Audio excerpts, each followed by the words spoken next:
आज की जो घटना है उसे पढ़ने के बाद मैंने बहुत बार सोचा कि इस पर वीडियो बनाऊं या फिर ना बनाऊं, लेकिन मैंने बनाने का सोच लिया। मैंने सोचा कि मुझे बनाना चाहिए, क्योंकि ये खबर जब मैंने न्यूज़ पर देखने की चाहा, मैंने और इसके बारे में जानकारी करनी चाहिए, तो मुझे न्यूज़ पर इसकी इतनी सारी जानकारी इकट्ठा नहीं हो पाती है। लेकिन कुछ जो न्यूज़ होती हैं, कुछ जो जानकारियाँ होती हैं, वे इकट्ठा होते हैं। इकट्ठा होने के बाद मैं सोचने लगती हूँ कि इस घटना को सुनने के बाद जब मेरे रोंगटे खड़े हो जाते हैं, तो इस घटना को सुनने के बाद आपका क्या हाल होगा, आप क्या सोचेंगे। आप सोचने पर मजबूर हो जाएंगे कि आखिरकार ऐसा कैसे हो सकता है। तो इसलिए जो घटना आज मैं सुना रही हूँ उसे धैर्य के साथ सुने।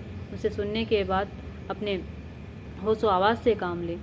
आज की जो घटना है वो रिश्तों को शर्मसार कर देने वाली है। ऐसे रिश्तों को शर्मसार कर देने वाली है कि जिन रिश्तों पर हम विश्वास कर लेते हैं, जिन रिश्तों पर हम आँख बंद करके विश्वास करते हैं, जिन रिश्तों के बारे में हम कभी नहीं सोच सकते हैं कि हाँ, ये भी हमारे साथ ऐसा कर सकता है। यहाँ पर एक लड़की के साथ उसका पिता, उसके दो भाई कुछ ऐसा करते हैं जिसे जानकर आप हैरान ही होगी। आप सोचने पर मजबूर हो जाएंगे कि वो 3 साल से इतना सब कुछ कैसे झेल रही थी। 3 साल से उसने क्यों नहीं बताया। 3 साल से उसकी माँ कहाँ पर थी। और इन 3 सालों में वो 2 बार गर्भपात भी हो चुकी थी। आखिरकार वहाँ के जो लोग थे वे क्या कर रहे थे, क्या उन्हें नहीं पता था। क्या होता है इस घटना में, चले जानते हैं हम इस घटना के बारे में। नमस्कार, आदाब, सत श्री अकाल, हर हर महादेव। मेरा नाम रूपा है और आज की घटना झारखंड का एक रांची के एक थाना लगता है बरियातू, और यहीं की एक गांव की रहने वाली लड़की जिसका नाम, एक मैं नाम जो बता रही हूँ काल्पनिक नाम है, जिसका नाम अंशिका होता है। अंशिका जो होती है वो एक नेत्रहीन लड़की होती है, यानी कि उसके आंखें जो होती हैं उसे दिखाई नहीं देता अपनी आंखों से।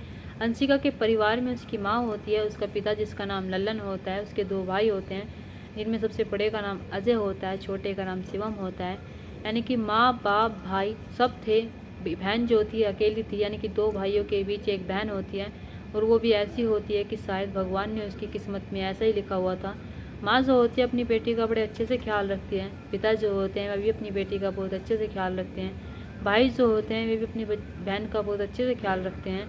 लेकिन जो उम्र होती है वो जब उसकी बड़ी होती चली जाती है, 12-13 साल की हो जाती है, तो पिता भाई माँ सब इसका ध्यान रखते हैं। और जब बाहर जाती तो उसके साथ जाते, बाहर जाती तो बता कर जाती, अपने भाई को साथ लेकर जाती है, अपने पिता को साथ लेकर जाती। समय जो होता है ऐसे ही गुजरता चला जाता है। जब समय ऐसे ही गुजरता चला जाता है तो ये 18 साल की हो जाती है। लेकिन जब 18 साल की हो जाती है तभी ये अपने घर का एक चौतरा होता है, यानी कि घर के जो बाहर बैठने की एक पुलिया सी बनी हुई होती है, उस पर बैठी हुई होती है। जब उस पर बैठी हुई होती है तभी अपना ये डंडा उठाती है। डंडा उठाने के बाद ये घर से चलने लगती है। जब घर से चलने लगती है, घर से ये कुछ घर छोड़कर एक घर में जाकर बैठ जाती है। जब एक घर में जाकर बैठ जाती है तो घर का जो व्यक्ति होता है वो पूछ बैठता है, अरे अंशिका, तुम कहाँ घूम रही हो आज, और तुम कहाँ जा रही हो, तुम्हें कुछ चाहिए या फिर तुम हमारे ही घर आई हो। यानी कि वो व्यक्ति जो होता है जब अंशिका से सारी बातें कर रहा होता है, तो अंशिका जो होती है वो कहती है कि मुझे आपसे कुछ कहना है, अगर आप मेरी मदद कर सके तो मुझे आपसे कुछ बताना है।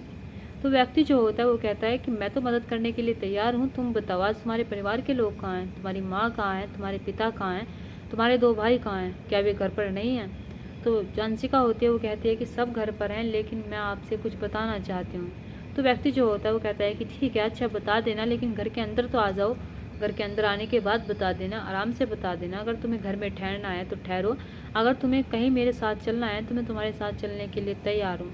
अंशिका जो होती है जब उससे बात कह रहा था, तो अंशिका जो होती है वो कहती है कि मुझे आपसे बताना है कि मेरे पिता, मेरे 2 भाई हैं, मेरे साथ गलत काम करते हैं, और वे आज से नहीं 3 साल से ये सब कुछ कर रहे हैं। जब वो व्यक्ति ये बात सुनता है, उस व्यक्ति सोचने को मजबूर हो जाता है कि अंशिका ये कैसे कह रही है, अंशिका ये बात मुझसे आकर कह रही है।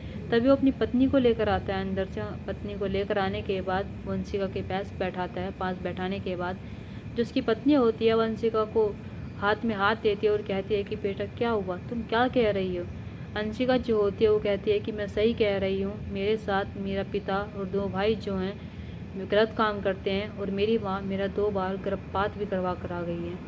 यानी कि दोनों व्यक्ति जब ये सारी बातें सुनते हैं तो उन्हें समझ नहीं आ रहा था कि अंशिका ये बात उनसे क्यों कह रही है। वे समझ नहीं पा रहे थे कि उस पर यकीन करना चाहिए फिर नहीं करना चाहिए। लेकिन अंशिका के जो आंसू होते हैं, अंशिका की जो आहट होती है, अंशिका का जो डरना होता है, उन्हें साफ दिखाई दे रहा था, साफ नज़र आ रहा था।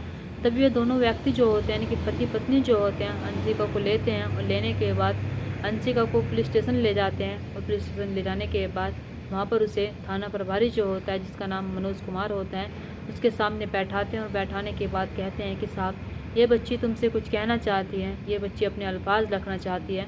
इस बच्ची की आप बात सुनिए, उसके बाद आप इस घटना को सुनने के बाद आप सोचने पर मजबूर हो जाएंगे कि आखिरकार इतनी सी लड़की के साथ ऐसा कैसे हो सकता है। और इसकी उम्र जो है 18 साल अभी हुई है आकर, और इसके साथ जो सब कुछ हो रहा है वो 15 साल से हो रहा है।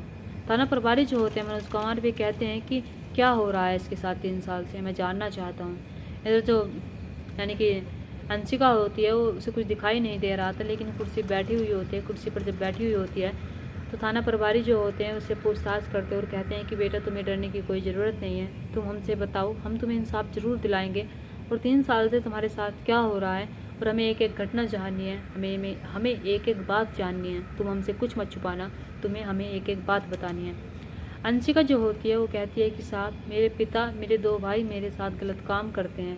यानी कि आज से 3 साल पहले जो मेरा कमरा होता है, मैं उस कमरे के अंदर जाती हूँ और कमरे के अंदर जाने के बाद मुझे कुछ दिखाई तो देता नहीं है, तो मैं सोचती हूँ कि शायद यहाँ पर कोई नहीं होगा, तो मैं वहाँ पर अपने कपड़े बदलने लगती हूँ। जैसे वहाँ पर मैं अपने कपड़े बदलने लगती हूँ तो मेरे पिता जो होते हैं वहाँ पर बैठे हुए होते हैं, लेकिन वे नहीं बताते हैं कि मैं यहाँ पर बैठा हुआ हूँ बेटा, तुम कहीं और कपड़े बदल लो जाकर, या फिर मैं बाहर चला जाता हूँ उठकर। मेरे पिता जो होते हैं, जिनका नाम लल्लन है, वे वहीं पर बैठे हुए होते हैं, और जब मैं कपड़े बदल रही होती हूँ तो वे पीछे से आते हैं। पीछे से आने के बाद मैंने रोकने की कोशिश करती हूँ और मैं उनसे कहती हूँ कि पिताजी, आप ये क्या कर रहे हैं। लेकिन पिता जो होता है वह हैवान बन जाता है। पिता जो होता है उसे पता ही नहीं आ रहा था, समझ नहीं आ रहा था कि वो क्या कर रहा है, वो अपनी बेटी के साथ ऐसा क्यों कर रहा है। यानी कि पिता जो होता है अपनी बेटी के साथ सारी हदें पार करता है, उसके साथ गलत काम करता है।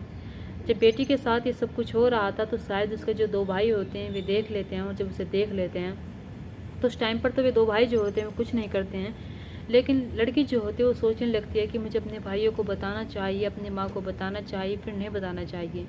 अंशिका जो होती है वो सोचने लगती है कि चलो छोड़ो, मैं नहीं बताना चाहती। मेरे पिता ने अगर मेरे साथ एक बार ऐसा कर दिया है तो अगर मैं बताऊंगी तो मेरे ऊपर कोई यकीन करेगा या फिर नहीं करेगा। यानी कि अंशिका जो होती है ना ही तो अपने भाइयों को बताती है और ना ही अपनी माँ को बताती है। 2-3 दिन गुजर जाते हैं। जैसे 2-3 दिन गुजर जाते हैं, अंशिका जो होती है जब सोई हुई होती है तभी उसका बड़ा भाई जो होता है वो इसके पास आता है। इसके बड़े भाई का नाम जो होता है अजय होता है। अजय जो होता है इसके पास आता है। पास आने के बाद इसके साथ वही सब कुछ करता है जो उसके पिता ने किया।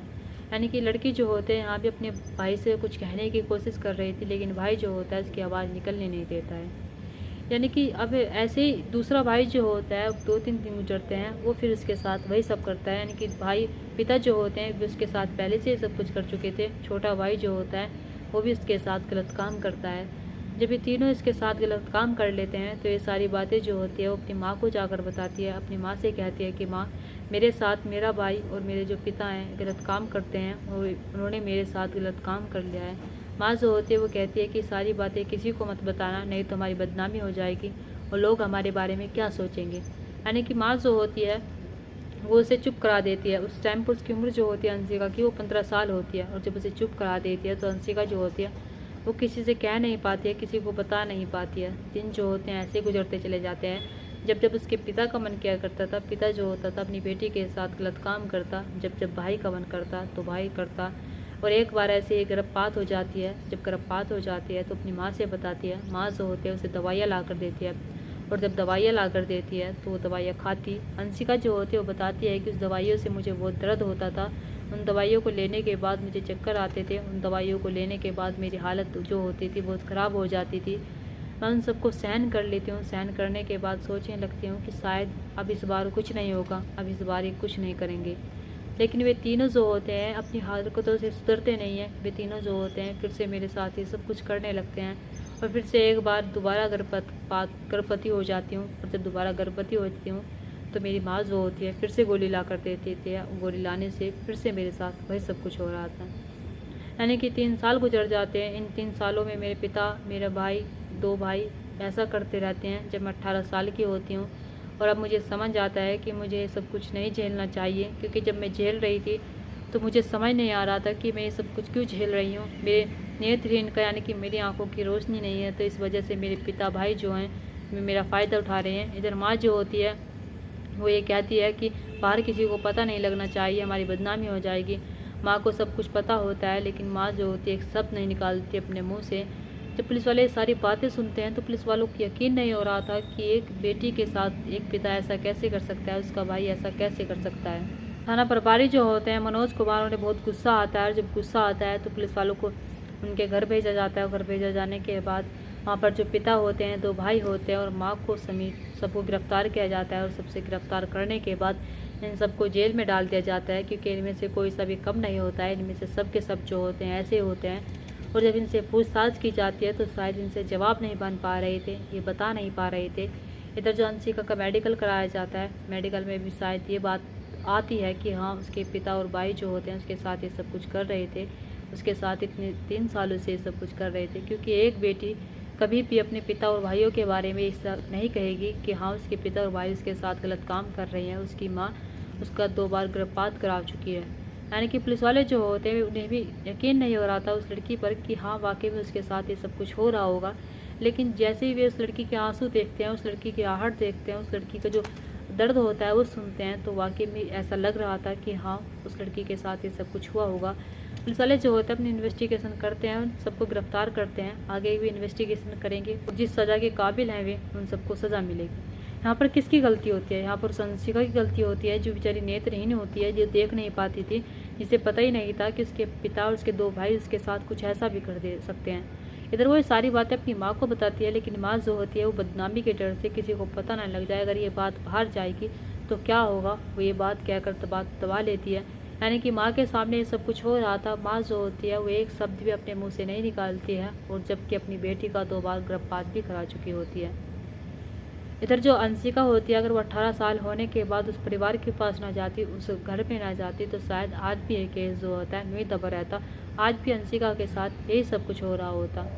यानी कि जब मैंने इसे न्यूज़ पर डाला और मैंने न्यूज़ पर डालने की कोशिश की, मैंने इसके बारे में पढ़ने की कोशिश की, तो मुझे इसकी सिर्फ 2-3 वीडियो मिलती हैं। 2-3 वीडियो मिलने के बाद ही मुझे पता चल पाता है। ज़्यादा इसके बारे में और कुछ जानकारी नहीं मिल पाती है, और ज़्यादा चैनलों पर इसे नहीं दिखाया गया है। दोस्तों, यहाँ पर एक बेटी को पिता जो होता है उतना प्यार करता है, अपनी बेटी के लिए वो सब कुछ करता है, अपनी बेटी के लिए वो पूरी ज़िंदगी कमाता है। अपनी बेटी को जब शादी करता है तो सब कुछ देता है, लेकिन पता नहीं वो कौन से पिता होते हैं जो हैवान बन जाते हैं, पता नहीं वो कौन से भाई होते हैं जो हैवान बन जाते हैं। शायद वे ये वो लोग हैं जो बाहर तो गंदी नज़र डालते ही हैं, लेकिन अपने घर में भी गंदी नज़र डालते हैं, और अपने घर में भी गंदी नज़र डालने के बाद उनके साथ कुछ ऐसा करते हैं। यहाँ पर अंशिका जिसके साथ 3 साल से इतना सब कुछ हो पा रहा था, शायद वो अपने इससे जो हो रहा था उसके साथ इससे उभर पाएगी, शायद इसे भूल पाएगी, क्योंकि 3 साल को उसे भूलना नामुमकिन है। जो 3 साल उसके साथ हुआ वो शायद वो ज़िंदगी भर कभी ना भूल पाए। दोस्तों, अगर आपको मेरी घटना अच्छी लगती है, अगर मेरी घटना में थोड़ी भी सच्चाई लगती है, तो मेरी प्लीज़ सब्सक्राइब करें और कमेंट बॉक्स में कमेंट करके जाए।